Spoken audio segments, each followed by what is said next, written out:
அமர்ந்திருக்கக்கூடிய பெரியவர்களையும் தாய்மார்களையும் இந்து எழுச்சி உணனுடைய தேனி நகர பொறுப்பாளர்களையும் மாவட்ட பொறுப்பாளர்களையும் அன்போடு வரவேற்பதில் பெருமை கொள்கிறேன்.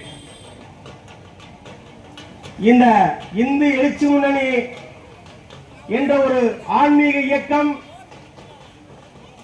பூஜ்ய ஸ்ரீ வேதவரி ஓங்கானந்த மகா சுவாமிகளால் ஆரம்பிக்கப்பட்ட இயக்கம். இந்த இயக்கம் என்பதை நீங்கள் அனைவரும் புரிந்து கொள்ள வேண்டும்.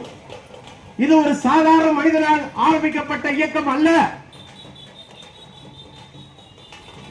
வேத பிராமணன் மதிப்புக்குரிய உலகமே போற்றக்கூடிய பூஜ்ய ஸ்ரீ ஓங்கானந்த மகா சுவாமிகள் ஆரம்பிக்கப்பட்ட இயக்கம் இந்த இந்து எழுச்சி முன்னணி என்கிற ஒரு ஆன்மீக இயக்கம். இந்து எழுச்சி முன்னணியிலே பயணிக்கக்கூடிய அத்தனை பொறுப்பாளர்களும் ஒரு இயக்கத்திலே நாங்கள் பயணம் செய்தோம். இந்து சமுதாய சேவை செய்து கொண்டிருந்தோம். சின்ன ஒரு கருத்து வேறுபாடு காரணமாக நாங்கள் வெளியே வந்த விஷயம் பூஜ்ய ஸ்ரீ ஓங்கானந்த மகா சுவாமிகள் கேள்விப்பட்டு என்னையும் நிறுவன தலைவர் ரவிஜி அவர்களையும் ஆசிரமத்திற்கு அழைத்தார். ஆசிரமத்திற்கு அழைத்து நடந்த விஷயங்களை கவனமாக சுவாமிஜி அவர்கள் கேட்டறிந்தார். சுவாமிஜி அவர்கள் தர்மரட்சண சமிதியினுடைய அகில உலக தலைவர் என்பது குறிப்பிடத்தக்க விஷயம்.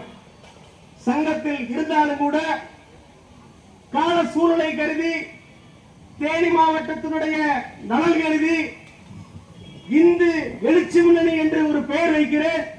அந்த இயக்கத்தை நீங்கள் திறன்பட செய்வீர்கள் என்று எங்களுக்கு ஆசி வழங்கினார் பூஜ்ய ஸ்ரீ ஓங்கானந்த மகாராஜ் அவர்கள்.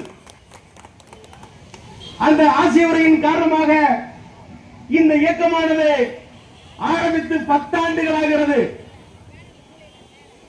10 ஆண்டுகளிலே 10 ஆண்டுகளுக்கு முன்பாக தேனி நகரிலே ஆரம்பிக்கப்பட்ட அந்த இயக்கமானது இப்பொழுது தேனி மாவட்டம் முழுவதும் விரிவடைந்து வருகிறது.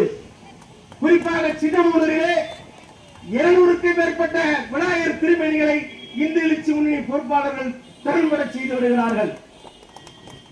இதே நேரத்திலே தேனி நகரில் ஆரம்பிக்கக்கூடிய இந்த நேரத்திலே கம்பத்திலும் இந்து எழுச்சி முன்னணி பொறுப்பாளர்கள் திறன்பட ஊர்வலத்தை நடத்தி வருகிறார்கள்.